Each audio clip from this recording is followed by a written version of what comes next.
ಮಾಜಿ ಮಸಾಲ. ಎಂತ ಅಡಿಗೆಯ ರುಚಿಯಾಗೋ ರಹಸ್ಯವು 20 ರೂಪಾಯಿ. ಇನ್ನೇನು ಕೆಲವೇ ಕ್ಷಣಗಳಲ್ಲಿ 2ನೇ ದಿನದ ಪಾದಯಾತ್ರೆ ಆರಂಭವಾಗಲಿದೆ. ನಿಖಿಲ್ ಕುಮಾರಸ್ವಾಮಿ ನೇತೃತ್ವದಲ್ಲಿ ಜೆಡಿಎಸ್ ಪಾದಯಾತ್ರೆಯನ್ನ ಹಮ್ಮಿಕೊಂಡಿದ್ದಾರೆ. ಇನ್ನು ಬಿಡದಿಯ ಬಿಜಿಎಸ್ ವೃತ್ತದಿಂದ ಪಾದಯಾತ್ರೆ ಆರಂಭವಾಗಲಿದೆ.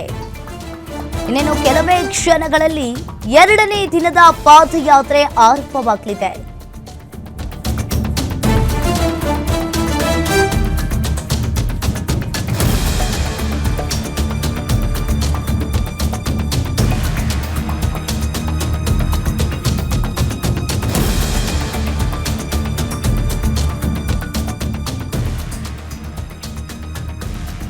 ಬಿಡದಿಯ ಬಿಜಿಎಸ್ ವೃತ್ತದಿಂದ ಪಾದಯಾತ್ರೆ ಆರಂಭವಾಗಿದೆ. ಇನ್ನು ಬಿಡದಿ ಸರ್ಕಲ್ಗೆ ಆಗಮಿಸಿ ಚಾಲನೆಯನ್ನ ನೀಡಲಿರೋ ದೇವೇಗೌಡರು, ಜೆಡಿಎಸ್ ಪಕ್ಷದ ಪದಾಧಿಕಾರಿಗಳು, ಮುಖಂಡರು, ಕಾರ್ಯಕರ್ತರು ಭಾಗಿಯಾಗುವ ಸಾಧ್ಯತೆ ಇದೆ. ಇನ್ನು ಟೌನ್ಶಿಪ್ ಕೈಬಿಡುವಂತೆ ಒತ್ತಾಯಿಸಿ ಪಾದಯಾತ್ರೆಯನ್ನ ನಡೆಸ್ತಾ ಇರೋ ಜೆಡಿಎಸ್ ನಾಳೆ ನೈಸ್ ರಸ್ತೆಯಿಂದ ಫ್ರೀಡಂ ಪಾರ್ಕ್ ವರೆಗೂ ಪಾದಯಾತ್ರೆಯನ್ನ ಹಮ್ಮಿಕೊಂಡಿದ್ದಾರೆ. ಕೆಲವೇ ಕ್ಷಣಗಳಲ್ಲಿ 2ನೇ ದಿನದ ಪಾದಯಾತ್ರೆ ಆರಂಭವಾಗಲಿದೆ. ಬಿಡದಿ ಸ್ಮಾರ್ಟ್ ಸಿಟಿ ಅಥವಾ ಟೌನ್ಶಿಪ್ ಯೋಜನೆಯನ್ನ ವಿರೋಧಿಸಿ ಜೆಡಿಎಸ್ ಹಮ್ಮಿಕೊಂಡಿರುವ ಬೃಹತ್ ಪಾದಯಾತ್ರೆಯು ಇಂದು 2ನೇ ದಿನಕ್ಕೆ ಕಾಲಿಟ್ಟಿರುವಂತದ್ದು. ಯುವ ಜನತಾದಳದ ಅಧ್ಯಕ್ಷ ನಿಖಿಲ್ ಕುಮಾರಸ್ವಾಮಿ ಅವರ ನೇತೃತ್ವದಲ್ಲಿ ನಡೀತಾ ಇರುವ ಈ ಪ್ರತಿಭಟನಾ ನಡಿಗೆಗೆ ದೋಸ್ತಿ ಪಕ್ಷವಾದ ಬಿಜೆಪಿ ಕೂಡ ಈಗ ಬೆಂಬಲವನ್ನ ನೀಡಿದೆ. ಇನ್ನು ಈ ಇಂದಿನ 2ನೇ ದಿನದ ಹೋರಾಟಕ್ಕೆ ಮಾಜಿ ಪ್ರಧಾನಿ ಜೆಡಿಎಸ್ ವರಿಷ್ಠರಾದ ಡಿ ದೇವೇಗೌಡರು ಕೂಡ ನೇರವಾಗಿ ಭಾಗವಹಿಸೋ ಸಾಧ್ಯತೆ ಇದೆ. ಇನ್ನು ಒಂದು ರೀತಿಯಾಗಿ ಈ ಪಾದಯಾತ್ರೆಗೆ ರೈತರಿಗೆ ಆನೆ ಫಲವನ್ನ ತಂದಿದ್ದಾರೆ ದೇವೇಗೌಡರು. ಇನ್ನು ಬಿಡದಿಯ ಬಿಜಿಎಸ್ ವೃತ್ತದಿಂದ ಇಂದಿನ ಪಾದಯಾತ್ರೆ ಅಧಿಕೃತವಾಗಿ ಆರಂಭಗೊಂಡಿದ್ದು, ನೈಸ್ ರಸ್ತೆ ಮಾರ್ಗವಾಗಿ ಕೆಂಗೇರಿಯತ್ತ ಜೆಡಿಎಸ್ ಪಡೆ ಈಗ ಮುನ್ನುಗ್ತಾ ಇರುವಂತದ್ದು. ಬಿಡದಿಯ ಸುತ್ತಮುತ್ತಲಿನ ಕಂದಾಯ ಗ್ರಾಮಗಳ ಬಡ ರೈತ ಕೃಷಿ ಭೂಮಿಯನ್ನ ವಶಪಡಿಸಿಕೊಳ್ತಾ ಇರೋದನ್ನ ವಿರೋಧಿಸಿ ಸುಮಾರು 4,000ಕ್ಕೂ ಹೆಚ್ಚು ರೈತರು ಮತ್ತು ಕಾರ್ಯಕರ್ತರು ಈ ಪಾದಯಾತ್ರೆಯಲ್ಲಿ ಕೂಡ ಹೆಜ್ಜೆ ಹಾಕ್ತಾ ಇದ್ದಾರೆ. ಇನ್ನು ಒಂದ್ ಕಡೆ ಈಗಾಗಲೇ ಕೇಂದ್ರ ಸಚಿವ ಡಿ ಕುಮಾರಸ್ವಾಮಿ ಅವರು ಈ ಪಾದಯಾತ್ರೆಯು ಕಾಂಗ್ರೆಸ್ ಸರ್ಕಾರದ ಜನ ವಿರೋಧಿ ಹಾಗೂ ರೈತ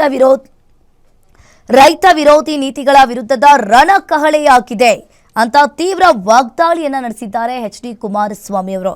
ಒಂದ್ ಕಡೆ ಆಗಸ್ಟ್ 9ರಿಂದ ಬೈರಮಂಗಲದಿಂದ ಆರಂಭವಾದ ಈ ಪಾದಯಾತ್ರೆ 3 ದಿನಗಳ ಪಾದಯಾತ್ರೆಯು ನಾಳೆ ಬೆಂಗಳೂರಿನ ಫ್ರೀಡಂ ಪಾರ್ಕ್ ಅನ್ನ ತಲುಪಲಿದ್ದು, ಅಲ್ಲಿ ಬೃಹತ್ ಸಮಾವೇಶದೊಂದಿಗೆ ಮುಕ್ತಾಯಗೊಳ್ಳಲಿದೆ ಈ ಪಾದಯಾತ್ರೆ.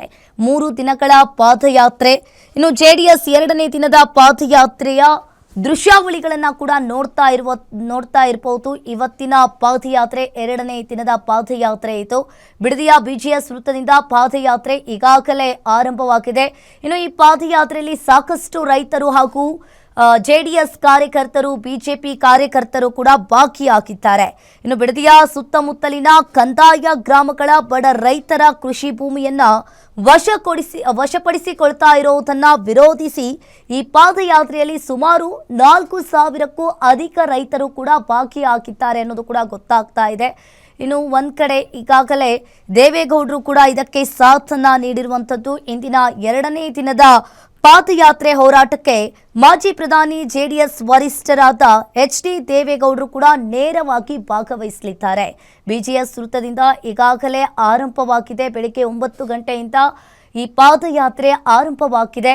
ಇನ್ನು ಬಿಜಿಎಸ್ ವೃತ್ತದಿಂದ ನೈಸ್ ಜಂಕ್ಷನ್ ವರೆಗೂ ಈ ಪಾದಯಾತ್ರೆ ಇವತ್ತಿನ ದಿನದ ಪಾದಯಾತ್ರೆ. ಇನ್ನು ಇಂದಿನ ಪಾದಯಾತ್ರೆಗೆ ಚಾಲನೆ ನೀಡಲಿದ್ದಾರೆ ದೇವೇಗೌಡರು. ಬಿಡದಿ ಸರ್ಕಲ್ಗೆ ಆಗಮಿಸಿ ದೇವೇಗೌಡರು ಇವತ್ತು 2ನೇ ದಿನದ ಪಾದಯಾತ್ರೆಗೆ ಚಾಲನೆಯನ್ನ ನೀಡಲಿದ್ದಾರೆ. ಜೆಡಿಎಸ್ ಪಕ್ಷದ ಪದಾಧಿಕಾರಿಗಳು, ಮುಖಂಡರು, ಕಾರ್ಯಕರ್ತರು ಕೂಡ ಭಾಗಿಯಾಗಿದ್ದಾರೆ. ಇಲ್ಲಿ ಒಂದ್ ಕಡೆ ಟೌನ್ಶಿಪ್ ಕೈಬಿಡುವಂತೆ ಒತ್ತಾಯಿಸಿ ಪಾದಯಾತ್ರೆಯನ್ನ ನಡೆಸ್ತಾ ಇರೋ ಜೆಡಿಎಸ್ ನಾಳೆ ನೈಸ್ ರಸ್ತೆಯಿಂದ ಫ್ರೀಡಂ ಪಾರ್ಕ್ ವರೆಗೂ ಪಾದಯಾತ್ರೆಯನ್ನ ಹಮ್ಮಿಕೊಂಡಿದ್ದಾರೆ. ಇನ್ನು ನಾಳೆ ಕೊನೆಯ ದಿನ. ಇನ್ನು ಫ್ರೀಡಂ ಪಾರ್ಕ್ ತಲುಪಿದ ತಕ್ಷಣ ಅಲ್ಲಿ ದೊಡ್ಡ ಸಮಾವೇಶವನ್ನ ಕೂಡ ಹಮ್ಮಿಕೊಂಡಿರುವಂತದ್ದು.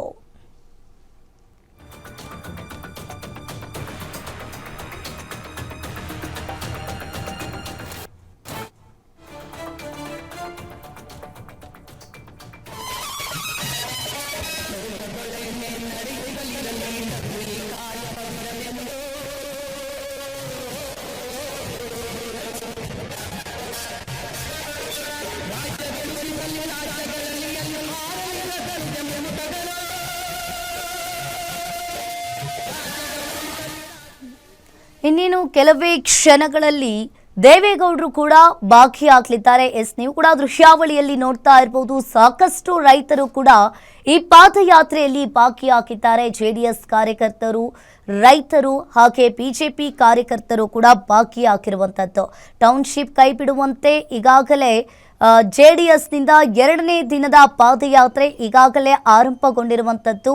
ಇನ್ನು ನಾಳೆ ಕೊನೆಯ ದಿನದ ಪಾದಯಾತ್ರೆ. ಇಲ್ಲಿ ನೇರವಾಗಿ HD ದೇವೇಗೌಡರು ಕೂಡ ಬೆಂಬಲವನ್ನ ನೀಡಿದ್ದಾರೆ.